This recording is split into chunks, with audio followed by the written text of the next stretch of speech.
Folks,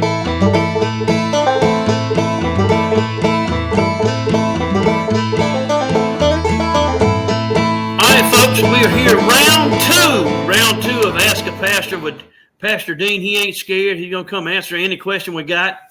And if y'all want to email a question in, you will email it to me. I'll give you the email address here in just a few minutes.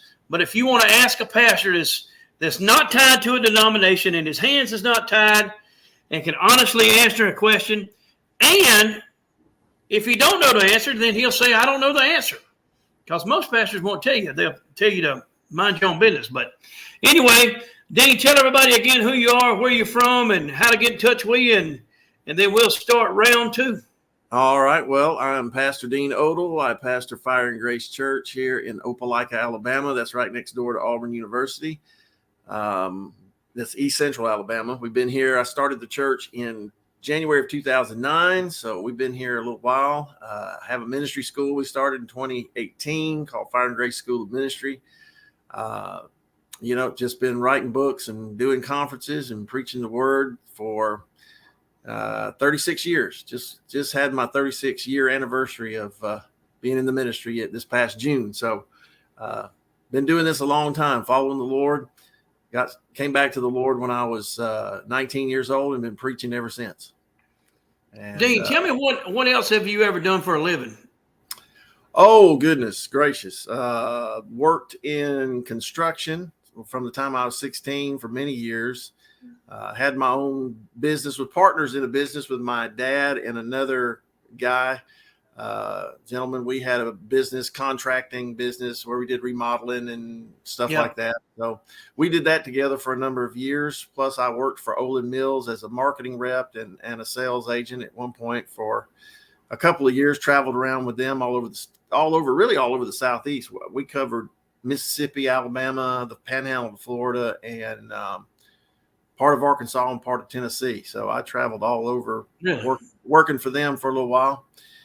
So I've done some other things besides the ministry, and plus when you start churches, you have to work another job anyway. So when I moved here and we started from nothing, I was working for a company called GTR, which is similar to a ServPro company, except we were more construction oriented. Like if your house flooded or burned or whatever, we would come in after the insurance companies got finished with their deal, and we would redo the whole thing. So we were in with the insurance company. So like I said, I've done a little bit of everything when it comes to that. All right. I was just wondering because most of them, like matter of fact, we actually have a spirit-filled church here in Lead Hill, Arkansas, which is right north of Harrison. And they're actually doing the deliverance ministry there. It's called Hymns Church, Harvest International Ministries. And Pastor Craig there has opened up a bunch of churches, most of them in South Africa and Africa. And he came back here to his hometown, but he actually was doing construction also. Kind of funny how y'all carpenters and everything are tied to carpentry. But now he's doing just custom cabinets where he can work from home and sell the cabinets, But he's, I don't know how many years he's been there, but he's still got to have a job. He said that last Sunday that nobody comes to Lead Hill for the money. If you ain't making money outside of Lead Hill, you're gonna go broke. But we're gonna go on and start this up, and I'm gonna see what questions I can remember that we didn't ask and we did ask. I got a whole list of them, and I don't think I asked this one. Do you think there's any significance to blood types? Blood types, blood lines. You know what I'm saying? Yeah. Now, I do believe in the Nephilim, the giants. I believe that bloodline has continued, and that there are some families on the earth, probably part of the 13 Illuminati families, that some of them are descendants or, mixed descendants, you'd say, watered down descendants of the giants. They even claim to be. I remember one of the Rothschilds, one of the Rothschilds' head seems extremely elongated. Yep. So, I do think there is some truth to that. I know there's some stuff out there. People talk about RH negative blood and stuff like that, and that's part of it. I don't know about all that. I just know that I do believe that the Nephilim gene, the Giants gene, is still with us today. Yeah, I feel the same way. I was just wondering if I wonder if what the Rothschilds or that whole 13 family deal, if they have a certain blood type, and if or it just could be, it just could be a part of what's in there. I mean, I know there's something. Let's just put it that way. We know there's something. I think too that part of all the DNA, like all these DNA companies that, what is it, 23andMe or whatever, stuff like that. Yep. They're trying to say, find your ancestor. I believe that it's really them looking for people who have those DNA markers because they are going to be more in tune with the occult demonic world. And so that they're kind of looking for those people. That's right. I heard somebody that had just an interview of a person that had a strong DNA marker of the Nephilim and how they were highly sought after by certain government institutions. Yep. Have you ever heard of, this is totally off the cuff, but have you ever heard of that guy from the 70s named John Todd? Oh yeah. Yeah. I listened to all of that stuff he did before he died. Yep. Do you feel like that, that he went to prison and then he went to an insane asylum, and there's rumors out there that that he escaped. Do you feel like that he went completely, let's just say, Christian, and then supposedly at the end raped a girl, and went to prison, and then went to an insane asylum? Do you feel like that any of that is true? I don't know how much you've read about it, but yeah, I will say this about anybody that comes out of deep Satanism. Anybody that tries to really help those people. You got to remember that Satanists are in every facet of the government, media, even the medical field. I mean, they're everywhere. So they're within the police and law enforcement. So they can pretty well frame anybody for anything. I think the information that John Todd shared, I believe, was accurate. I don't believe he was lying about it.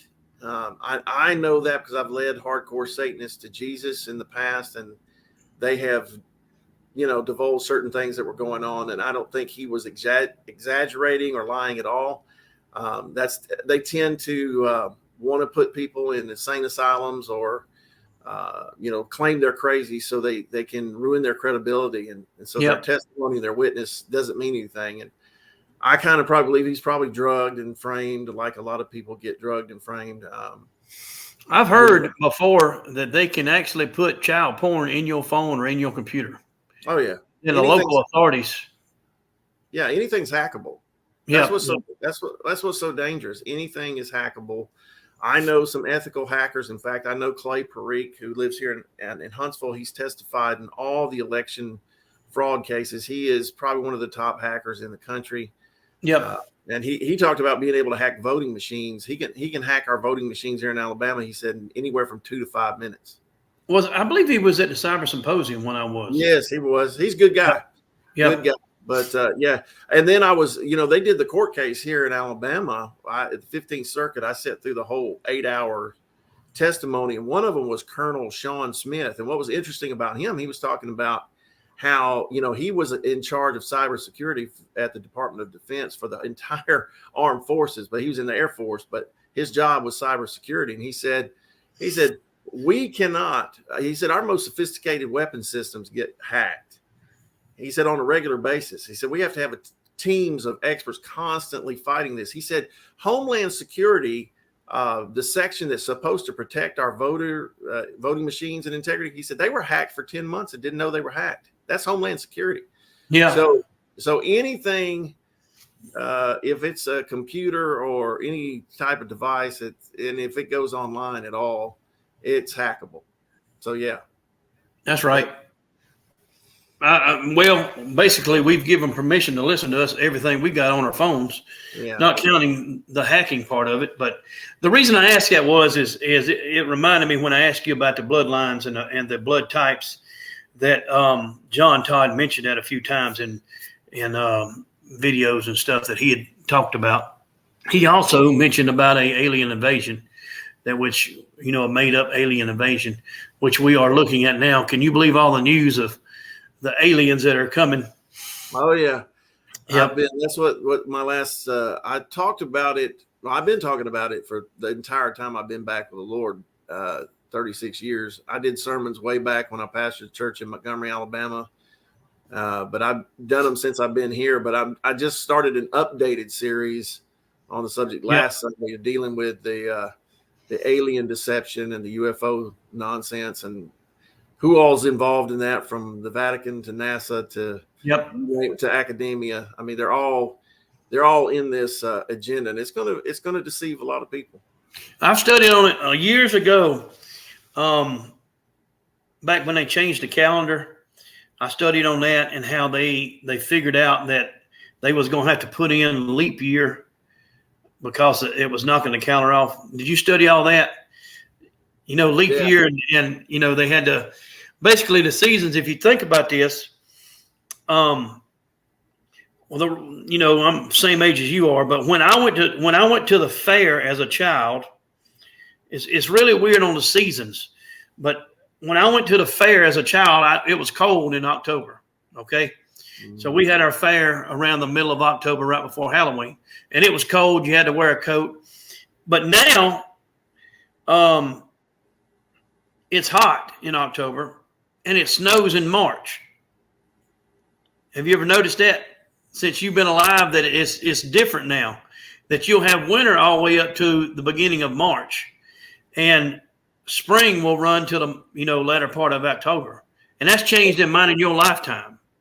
Yeah, I mean, Alabama's a little different because if you live below Birmingham in Alabama, we kind of get two seasons. Oh yeah, we get hot, and then we get fall. That's about it. And then it gets a little cold for about 2 weeks, and that's it. Yeah, but speaking on that, and I know that you are a adamant flat earther, or how would you call that? Would it be flat earther? Would that be the title? Or well, you could say technically, but a lot of people when they hear just that term, they what comes into their mind is the nonsense put out by the flat earthers. That's right. And their whole thing is a bunch of nonsense. They're controlled opposition, and so all of the imagery that people get, and that was done on purpose. So I tend to go biblical cosmology or biblical creation, and then if you get into that according to the Bible, not according to NASA or space agencies, if you stick strictly with the Word of God, you end up with that the Earth is a plane. It's the face of the Earth. It's not a sphere. It's not spinning. It's not moving. It's stationary. The Bible says the earth is still in at rest. Zechariah 1:11. It says Psalm 93:1. It's fixed, immovable. It's sitting on its foundations. It's pretty clear. The Bible, or what Dr. Michael Heiser, he taught on this before he passed away. And he's a PhD in theology and taught seminary, and he taught the Hebrew cosmology is a 3-tiered system, basically. There's the flat plane of the earth. We don't know how deep it is. Nobody knows. The deepest hole ever dug was by the Russians, about 7 to 8 miles deep. So we don't beyond that, we don't know.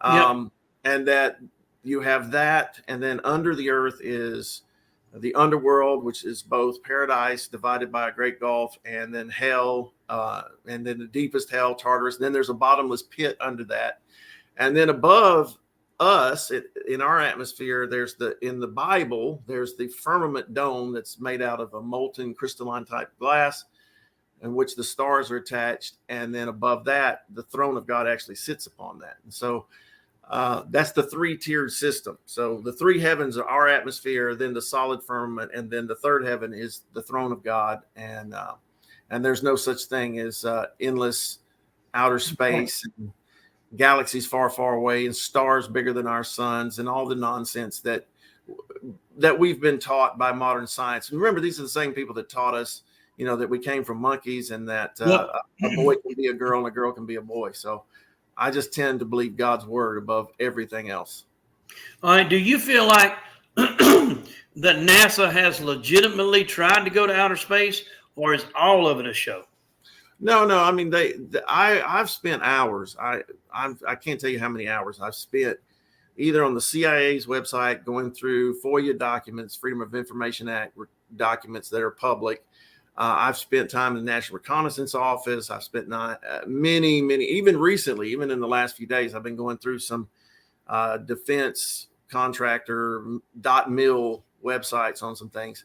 But I know what they do. And so NASA builds rockets, and what they do, and this is all in the technical. I have all the documentation. All this in my book, Like Clay Under the Seal. They build rockets and they launch them up at about 73 miles. We reach the dense part of what I believe is a gaseous superfluid called the ether. The ancients called the ether. I can pretty much prove that they hit that, and that's what the second stage is for. They plow into that. It's been known since the 1950s that a satellite, they deploy from the nose of these rockets a mylar balloon that's deployed in this dense ether superfluid gas, and it has a current that it's actually the current that moves the sun and the moon around. It moves our satellites around, and they admitted again the Echo 1 and Echo 2 balloons, NASA satellites, you can go and say that they deployed balloons, mylar balloons. Well, you put a balloon in a vacuum chamber like they claim space is, right? Negative 17 torr vacuum. You put a balloon in that, it collapses. You don't have balloons in what they call space. So I know what they do. They do deploy these balloon satellites, and they do reconnaissance missions. The whole Corona satellite system that we've been using for decades is deployed by balloons in the ether above 73 miles. The space shuttle, it was codenamed Isinglass.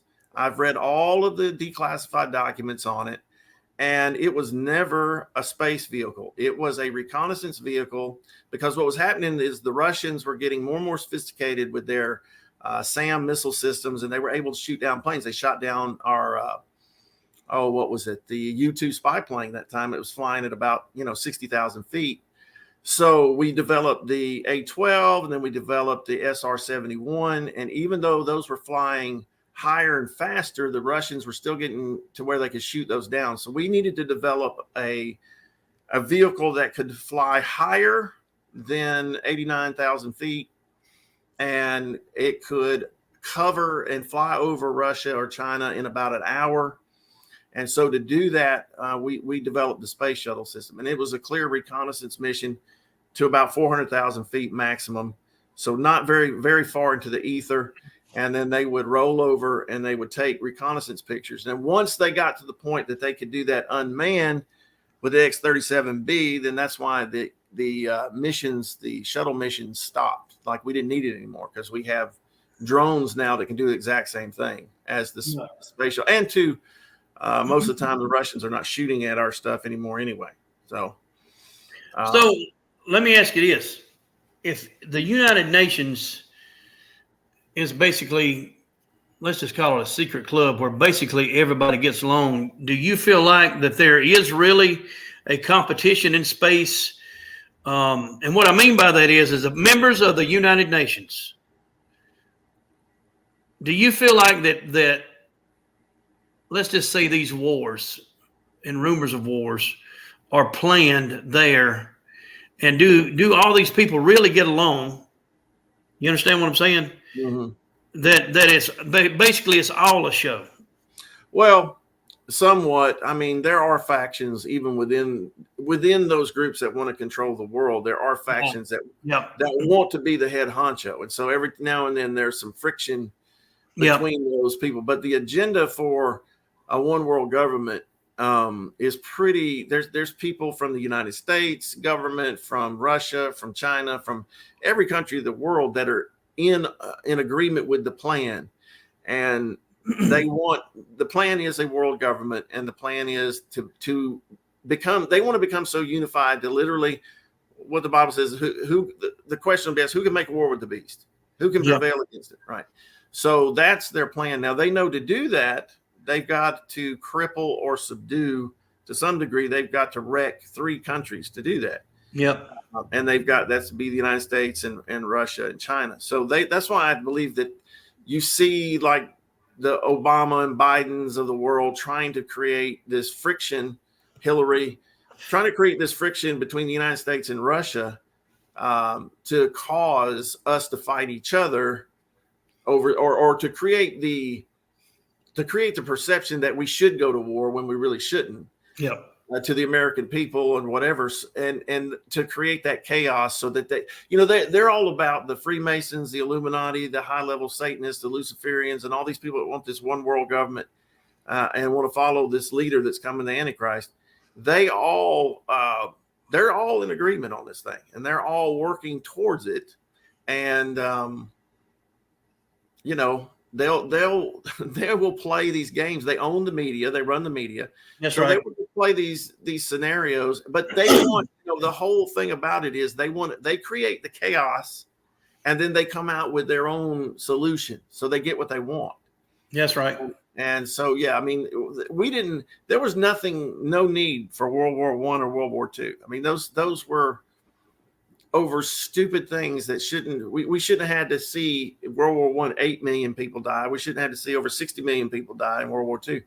And they want a third world war's coming. And that's the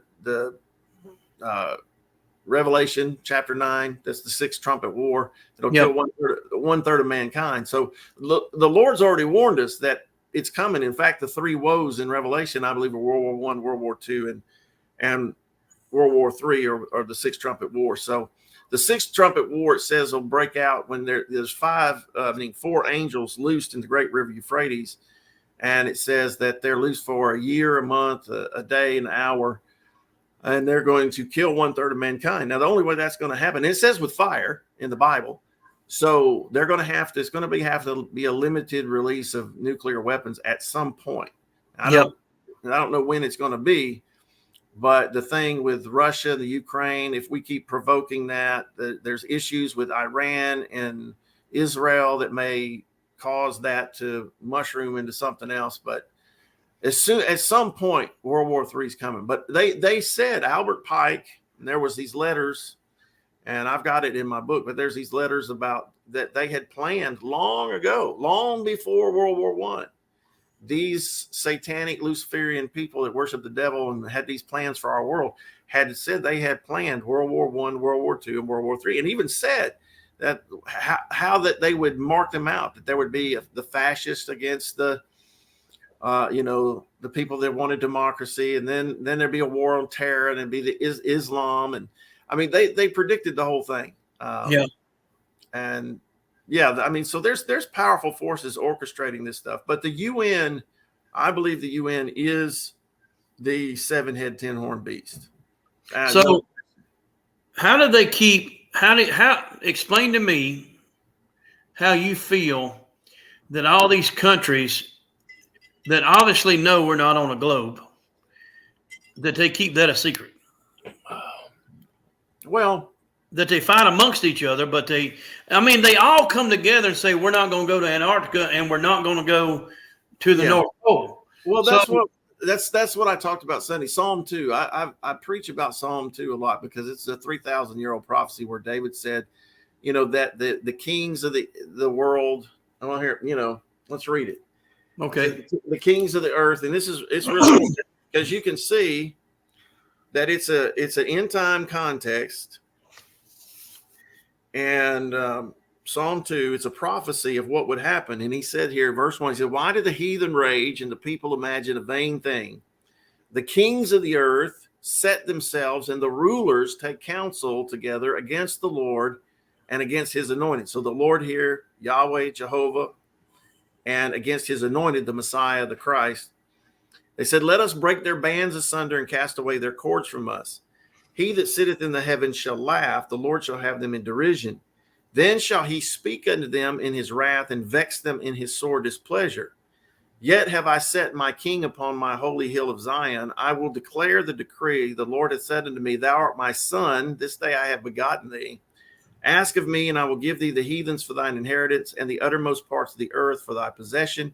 Thou shalt break them with a rod of iron. Thou shalt dash them in pieces like a potter's vessel. Clearly, in time references here when Jesus comes back to rule with the rod of iron. It says, Be wise now, therefore, you kings. Be instructed, ye judges of the earth. Serve the Lord with fear and rejoice with trembling. Kiss the Son, that is Jesus, lest he be angry and you perish from the way when his wrath is kindled but a little. Blessed are all they that put their trust in him. So he says the kings of the earth and the rulers of the earth are going to set themselves together. They're going to come together and take counsel together to be against the Lord and against his anointed. And so that conspiracy was foretold 3,000 years ago, and the kings of the earth are together. So to be against the Lord, one of the things that they are against is his truth about about creation, about the true nature of the sun, moon, and stars, the shape of the earth, the firmament, which shows his power. I mean, most pastors you ask, they don't even know what the firmament is. That's right. They have no clue what it is.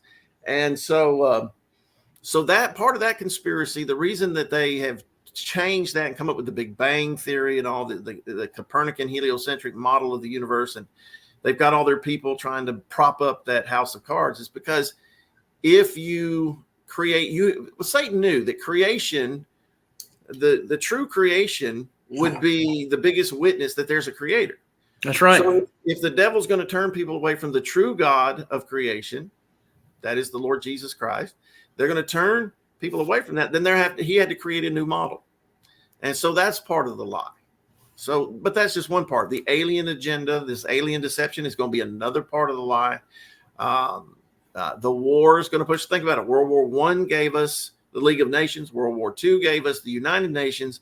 World War III is going to give us the United Nations with teeth, with power to become a full world government that can enforce its laws and rules upon us. So they're very united in being against the Lord, against the Bible, against Jesus, against Christians. The whole system is anti-Christ. That's right. Anti-God, anti-Christ. Now, they may talk about God, but it's not our God. That's right. And that's what the whole system. So the Bible told us they would be unified together to hide the truth from us. In fact, Romans 1 says that they would suppress the truth about creation. So going back to what I said, in all reality, these elite are getting along, and they are against but me and you both know that demons will argue amongst each other, but and I guess they do still try to have power, but it just, when you tell somebody about the firmament and the flat earth, and we're not spinning, I'm not a flat earther, I'm a not spinner, but when you tell somebody that, and you have to look at the secret that has been kept from, that has to involve other countries that we've been to war with. Does that make sense? Well, That they have a secret. It's kind of like wrestling, where after wrestling you'll see Hulk Hogan and Ric Flair eating breakfast together at Waffle House. yeah. So they was in competition, I guess you could say, in a ring, but that was pretty much it. But there's a lot of, and I try to convince people, and it's to the point to where I feel like the biggest reason, if a Christian knows that there's no such thing as an alien, and that there's going to be a grand delusion that's going to involve these aliens, that if that's as far as you want to go, and you understand that there's going to be an antichrist before the return of Christ, so the first one is obviously not going to be the real one, correct? Right. So now your thoughts on the deal with the 1/3 of folks being killed. Do you think that will be during tribulation? Where are we at right now? Are we in birth pains right now, or where are we at? Do you think we are right now? Yeah, the Revelation is interesting because I don't think personally, I don't think that this last 7 year, what some people call the last 7 years, the tribulation, and the last 3.5 is the Great Tribulation. Yeah. Some people call the whole 7 years the Great Tribulation, but I do believe in a 7 year period at the end. I do believe that we're definitely in the birth pains. Now, I'm beginning to wonder if we're not about to start or we've already just started, but we're close. We're getting closer and closer. But what most people don't understand about Revelation is this. For instance, it gives us the 7 seals, right? That's the first thing. Then it gives us the 7 trumpets, and then it gives us the 7 vials of wrath. Well, the only group of 7 there that it gives us a time frame on where we know when it begins and when it ends is the 7 vials of wrath. We know that they start after the mark of the beast, which the mark of the beast starts at about the midpoint. And so that we know is in the last 3.5 years. The other ones start before that. But I can say this, what I've learned after these 36 years of studying the book of Revelation is this, is that the seals and the trumpets and the vials, they don't all start at the same time, but they do all end at the same time. And I can prove that because if you look at, for instance, if you look at Revelation 6, because you got the 6th and 7th seal. Well, the 7th seal is just 30 minutes of silence. So the one you really got to look at is the 6th seal. Well, it says that's when the sun goes dark, the moon will not give off its light, the powers of heaven is shaken, the stars fall. That is when the tribes of the earth mourn. When they see, it says there's a great earthquake, that all the mountains are brought down and all the islands are moved out of their place. Now and it says they see the Son of Man, they'll see the Lamb sitting on the throne, they'll groan. Now, this is exactly what it says in Matthew 24 about Jesus coming, right? It'll say the sun goes dark, the moon. So that's the 6th seal. It's the second coming of Jesus. It's not, and that's when the rapture happens. Actually, it tells us exactly that when it happens.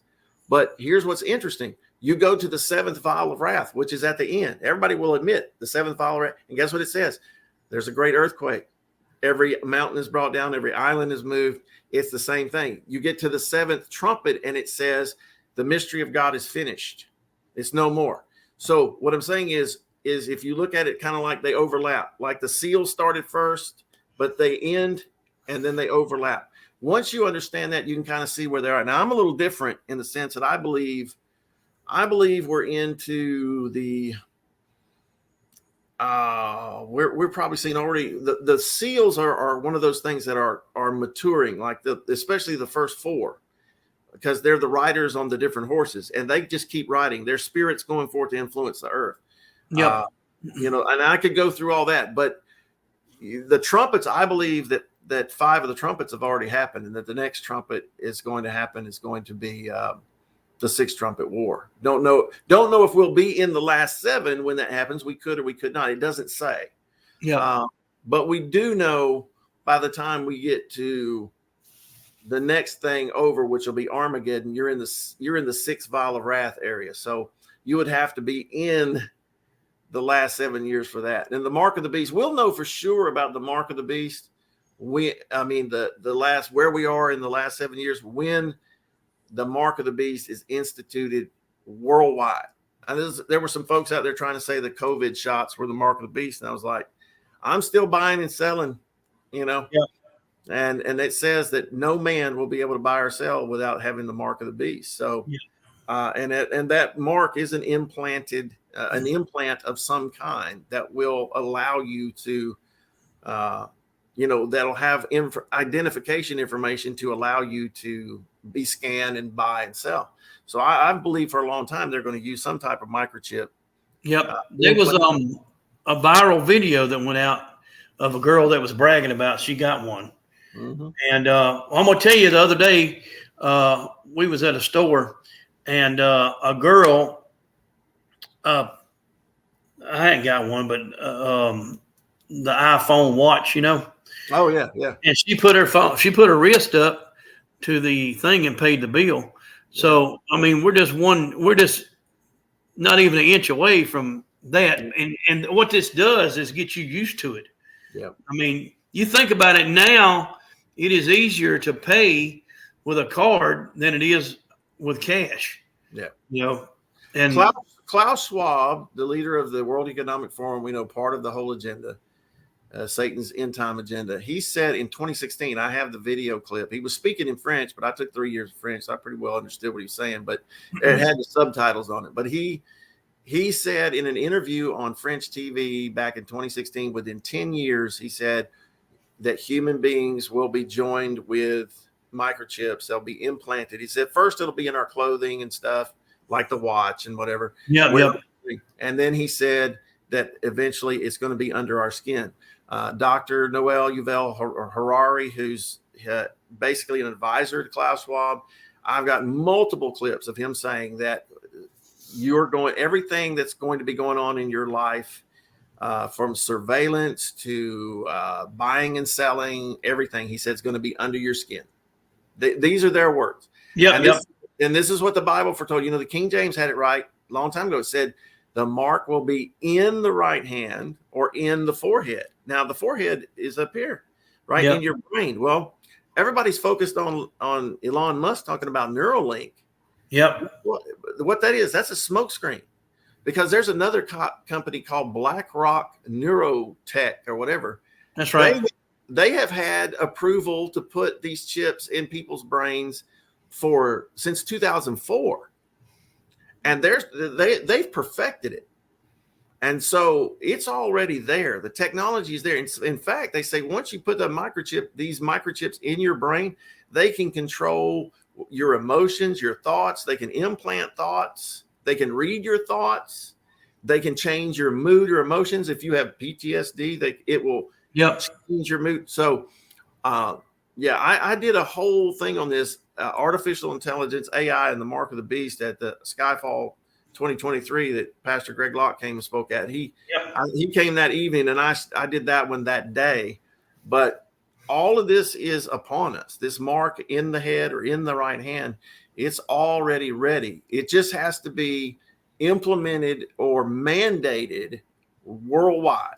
And once that happens, that is the mark of the beast. I will not be implanting anything in me that will determine whether I can buy or sell. That's when it's going to be time to deer hunt, my friend. That's right. And that's why I'm here in Arkansas. Yeah, I'm going to tell you something that happened to me this week. I've been doing some interviews of some folks that I know here. And then just yesterday, I sell storage. And you would not believe how many people, it is unbelievable. Now, I just sell storage. So if they come here and they need a storage unit, I just run ads. But there's not a day goes by that somebody hadn't told me that they moved from California. They moved from Texas. There was this Mexican guy yesterday. He come by the lot to look at a container. And I said, why'd you move here? And he said, the law. I said, the law? You running from the law? He said, no, the law. He was talking about the Lord. I said, oh, the Lord. Okay. Yeah. The Lord sent him here. And I mean, what I'm doing, actually, Trey called me. Trey Smith's mother lives just a few miles up north of me in Branson. Oh, yeah. And his video is coming out today. It ain't Exorcist, it's Exodus. He's got a new video out today, or he said it's going to be out today. Anyway, and he's going to come here, spend time with his mama, and we're going to go around and look at the Ozarks and how many people are moving here. And, and you've been up here before. I mean, it's a beautiful place. The water is just as clean as you could ever imagine, but it's very interesting what is going on here. Yeah, I lived in Eureka Springs for a year, 1980. Well, the year of 1987, pretty much. Yep. After I left college and was only going to do a summer job out there, and then ended up staying because I rededicated my life to the Lord there, and that was in 1987. And so, I got baptized in Beaver Lake there up in the Ozark Mountains. Yeah.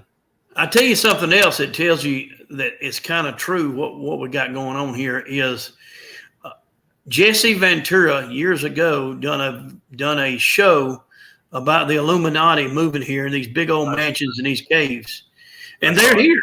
They're here. Yeah. I haven't went and found it. yet, but I got friends that can tell me exactly how to get there. Well, the thing is, I will say this about, you see, anything the Lord's going to do or it speaks over like he has the Ozarks, then the Yep. enemy's going to move in big time. Yep. Now, there is a high concentration of witches and Satanists and enemies and the government as well that moved into the Ozark Mountains, because that facility, that thing they built up there, and I don't know exactly where it is. I saw that show so many years ago. Yep. But the thing's bigger than the White House. That's right. It's a fortress, and it goes down underground. And I was told when I was there, when I was in Arkansas in 1987, and I led some people to Jesus, and some of them came out of hardcore Satanism. They told me, they said, we have stuff underground.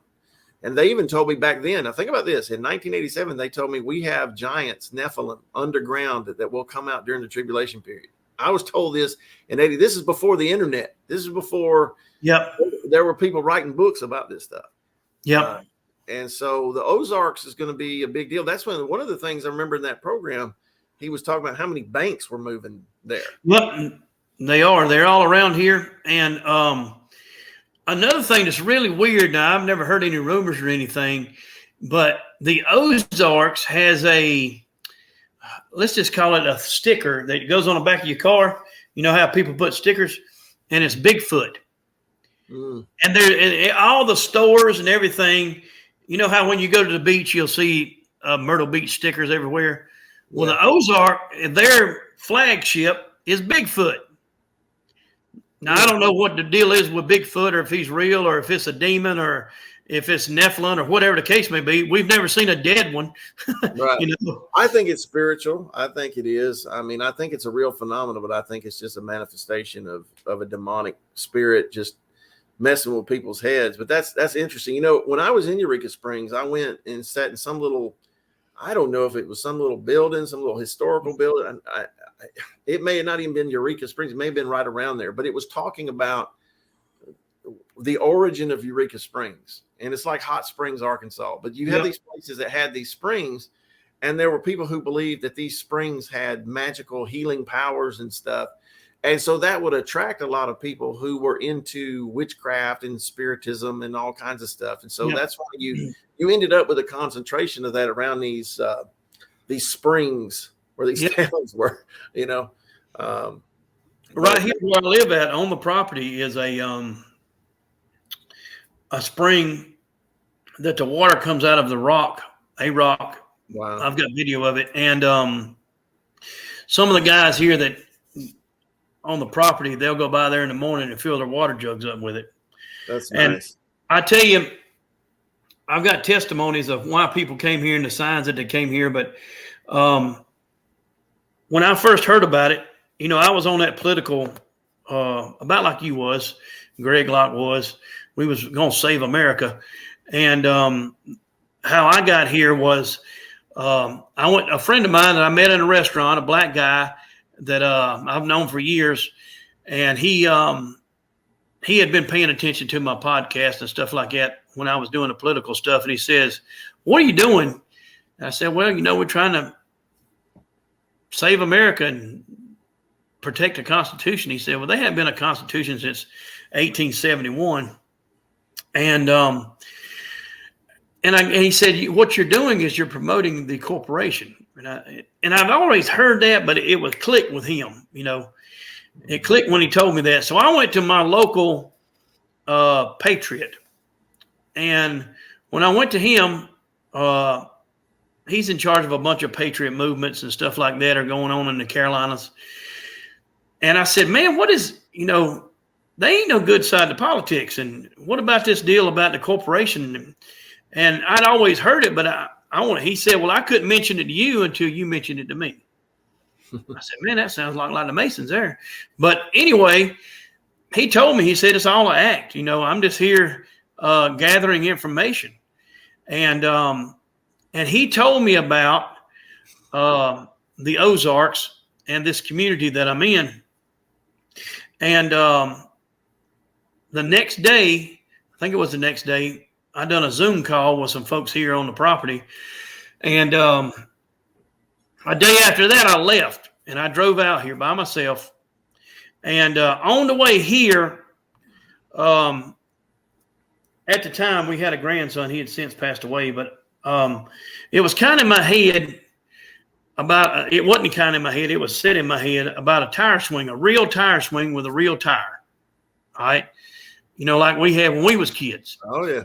And so I got here and we started riding around the property, and I looked over, and you might as well shot me, because I looked over in a tree, and there sat a tree with 2 tire swings in it. And I asked the guy that was with me, I said, it just hit me, like a ton of bricks. And I said, what's the deal with that? He said, well, they had to be just put up. It wasn't there a couple of days ago. These folks had just bought this property, and there was a stack of lumber, a camper, and 2 tire swings in the trees. And he said that had to be just put in there because I just sold them the land. So anyway, when I got here, we went through the process of finding land and buying the land and having a house built and all these kind of things. And the Lord told me to come here and drink the water and eat the food from the ground. So actually we got food from the ground here that we're eating now, peppers and stuff like that in our greenhouse. And you would not believe, I want to bring water with me. I want to figure out a way to bring it in glass or whatever the case may be. But it is incredible. The water is absolutely incredible. And you can sit here and watch it come out of the ground, out of the rock. That's and nice. And there's no filters on it, no nothing. You just drink it. And the rivers, I don't care if they 5 feet deep or 20 feet deep, you can see the bottom of them. And I have never seen anywhere, and I'm from the Carolinas, and we got plenty of rivers and stuff up there like that, but no water clear like this is, because it comes directly out of the, out of the ground and out of the rocks. Yeah. But I got here, and then I've heard all these stories, and then every day I hear other stories of people calling, saying they just moved here, people from California and things like that. But anyway, it's incredible of what's going on here. Me and Trey he's gonna come down here and stay with his mother, and then we're gonna get up and go around and visit these places. Maybe go visit that place, the Illuminati place, and all these other things that are going on. But let's get on to another question. I got one for you on the flat Earth stuff. Yeah. Do you believe that there's land on the outside of the dome, and does that dome move? I've heard about the dome moving somewhat. Have you ever heard that before? Yeah, but we don't know. See, all this that kind of stuff is speculation. I try to stick with what we know. Now, there's a hint in Proverbs 8 that says that there is the habitable part of the earth and inhabitable. Okay. And Paul talked about in Acts 17 that man's boundaries of where he can live is clear. That's why people say, oh, if you believe in the earth's flat, you can fall off of it. No, because the dome firmament comes down and meets the earth itself. So it's enclosed. Now, I believe they found the firmament in 1947, Operation High Jump, Admiral Byrd. They found it, and they know it exists, which is why later on they had Operation Dominic with Operation Fishbowl and tried to blow it up. And it didn't work. So how did they do that? They sent a Thor nuclear missile up as high as it would go and detonated it tried to basically destroy or crack open the firmament, which is really a stupid thing. Because if you think if the Bible's true, and there's an ocean of water above the firmament, like the Bible says, and you want to crack it and break it open, people say, well, isn't Jesus going to break it open and come back? Yeah, Jesus is going to break open the firmament and come back. But he's the one that divided the Red Sea and the River Jordan. He can divide that sea as well. And when he comes back, that's right. I don't believe, could there be other land beyond the firmament outside of what we call what we live in, the terrarium we live in? Yes, there could be. But to know that, first of all, if God doesn't give you that information, then you're getting, and you say you have information on that, then man can't go outside that, past that firmament. So all of that speculation, unless you're taking information from fallen angels and from demons and putting that forth. So I don't get into that side of it. That for me, that's way too much speculation. That's right. I stick with what's written. What you can prove. Yeah, exactly. Yeah, the reason what I was I watched a video on it years ago, and it was about they're saying that what you see on the moon, it's basically the moon is a mirror, and it's a reflection of the earth. Right. And he put the continents together with what was on the moon, and he was saying there was other ones that we don't know about. Again, to me, still that speculation. And I've seen the moon videos and trying to, like, the moon is a map, and I to me, again, you're it's not that clear, so you're kind of grasping at straws. Again, I stick with God said in Proverbs 8 that he took a compass and he engraved the boundaries of the earth, right, as a circle. He made a circle boundary. Yep. He engraved it. Now, what it's engraved in, we don't know. We just know, like when I decided to build my fire pit out here, I wanted it 4 foot in diameter. So I stuck a stake in the ground, and I had a chain on it, and I had another stick out here with my chain stretched out, a 2 foot chain. That's right. And I engraved me a circle before I started building my stone wall. Yep. Around. This is how God formed the earth. This is exactly how he said it, that he drew a circle upon the face of the deep. And then he said, let the dry land appear. A lot of people don't even know. Think about this. Do you know the Bible only calls the dry land the earth? It does not call everything else the earth. The sea was here before that. The ocean was here before everything. Yep. So he set the dry land boom upon it. And I believe the pillars go down deep, but that right there is, I believe we have a circle, and it's flat with, of course, contour. Yeah. That Antarctica is the 200-foot ice wall that goes all the way around the outer edge, because to hold water, you must have a container. That's right. There's a container. There's much proof, in fact, that the ends of the earth's Antarctica in the Bible. I did a whole thing at Skyfall 2019 on Antarctica in the Bible, which is the ends of the earth. And there's overwhelming proof there, evidence. And so that's the model. The biblical model is that. And so beyond some people say, well, what's beyond, the firmament or beyond Antarctica? We don't know. It could be the realm the Bible calls the outer darkness, where there's going to be people cast. I think there could be some of it. It's certainly not what NASA tells us. It's not like space or anything like that. I mean, that's the sun and the moon and the stars. They rotate and move in a circular pattern.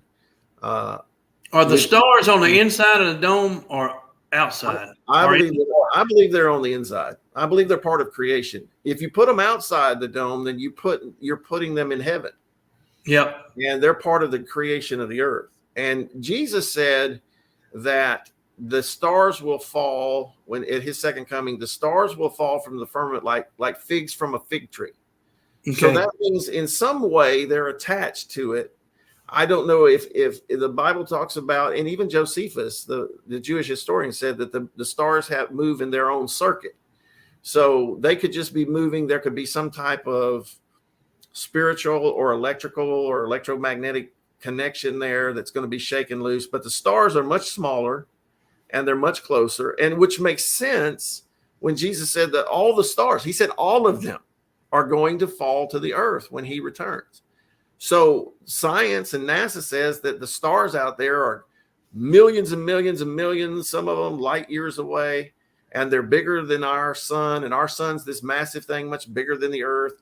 They've got it all flipped around. So if one star, if one NASA star fell to the earth, it would destroy the earth.